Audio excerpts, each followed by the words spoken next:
Hi, and welcome to another episode of the Glamorous Genealogist.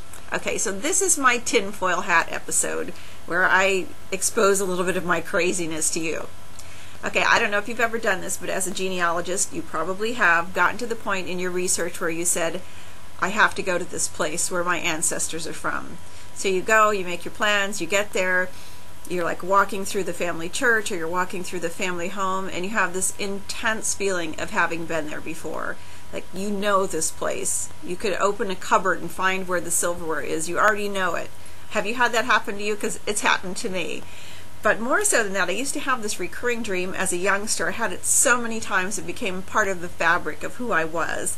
I dreamt that I was a pioneer lady, and I had my little daughter, and we're in our log cabin, and somebody knocks at the door, and we open the door, and it's a couple of guys, dressed like, I don't know, like Daniel Boone, and a couple of fellas on horseback, and they give us the dreadful news that my husband has been killed by Indians.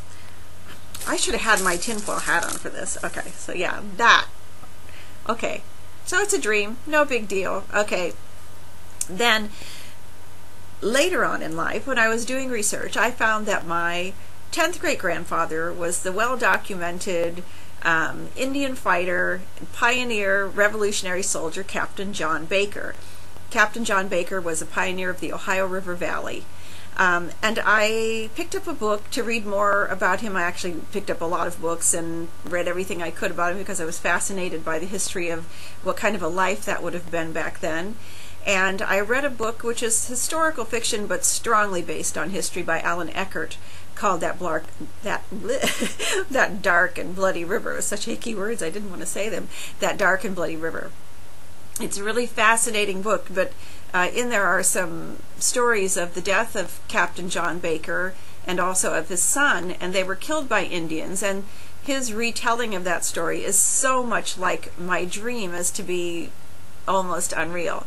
So I can take my hat off now. You get the point. I think it's a little crazy, but I've also been reading over the years that scientists are researching the possibility that traumatic experiences imprint themselves on our DNA or somehow alter the DNA, so that not only are our parents and grandparents perhaps passing on the trait for, say, blue eyes and a slightly tippy nose, but they may also be passing on the trait for some of their memories. And I just find this concept fascinating, and I hope that the scientists and researchers continue to delve into this area, because it would make me feel just a little bit less crazy.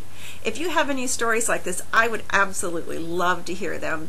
So send me an email at mrsmgen, MRSMGEN, @gmail.com and tell me your crazy genealogy story too.